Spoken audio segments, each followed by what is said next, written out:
ಬೇರೆದವ್ರ pass ತೋರಿಸಿ ಹೊಂಟಿದ್ದೆ. ಬೆಳಗ್ಗೆ ಕಾಲೇಜಿಗೆ ಹೋಗ್ಬೇಕಾಯಿತು. ಬೆಳಗ್ಗೆ ಬೇಗ ಎದ್ದು ರೆಡಿಯಾಗಿ ಕಾಲೇಜಿಗೆ ಹೊಂಟಿದ್ದೆ. ನಮ್ಮೂರಿಂದ ಹೊಂಟಿದ್ದೆ. ಇವಾಗ ಬಸ್ ಸ್ಟ್ಯಾಂಡಿಂದ ಪಿಕ್ ಮಾಡ್ಕೊಂಡು ಕರ್ಕೊಂಡು ಹೊಂಟಿದ್ದ ಕಾಲೇಜಿಗೆ. ಕಾಲೇಜು ಇವತ್ತು ಖಾಲಿ ಉಳಿತಾ ಇತ್ತು. ಮಟ್ಟಕ್ಕೆ ಶಾಕ್ ಆಯ್ತದು ಅಂತಂದ್ರೆ ನನಗೆ ನಂಬೋಕೆ ಆಗ್ತಾ ಇಲ್ಲ.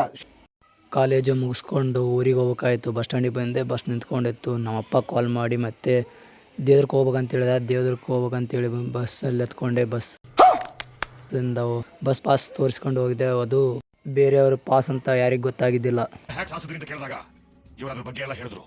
ರಾಮಾಯಣದಲ್ಲಿ ಬರೋ ರಾವಣನಿಗೆ 10 ತಲೆ ಇದ್ರೆ ಈ ಮಹಾನುಭಾವನಿಗೆ ಒಂದೇ ತಲೆಯಲ್ಲಿ 10 ತಲೆ ಅಂತ ಗೊತ್ತಾಯ್ತು. ನಮ್ಮ ಅಣ್ಣನ ಕಾಲ್ ಮಾಡಿ ಕೇಳಿದಾಗ ದೇವ್ರಿಗೆ ಬೇಡ ಅಂತ ಹೇಳಿದ. ಊರಿಗೆ ಹೋಗ್ಬೇಕಂತೇಳಿ ಮತ್ತೆ ಅದೇ ಬಸ್ ಪಾಸ್ ತೋರಿಸ್ಕೊಂಡು ಮತ್ತೆ ನಮ್ಮೂರು ಸೈಡ್ ಬಂದೆ. ಬಸ್ ಈ ಶೋಕಿ ಎಲ್ಲ ಬಿಟ್ಬಿಟ್ಟು ಹೂವು ಸೊಪ್ಪು ಮಾರ್ಕೊಂಡಿದ್ರೆ ಬದುಕ್ತೀರಾ? ಅಲ್ಲಿ ಜನ ಜಗ್ಗಿ ಇದ್ರು. ಹಂಗೋ ಹಿಂಗೋ ಊರಿಗೆ ತಲುಪೇ ಬಿಟ್ಟೆ ನಾನು. ನಮ್ಮ ಮನೆ ಸೈಡ್ ಹೊಂಟಿದ್ದೆ. ದೇವರು ನೋಡ್ಕೊಂಬರಕ್ಕೆ ಹೊಂಟಿದ್ರು ಎಲ್ಲರೂ.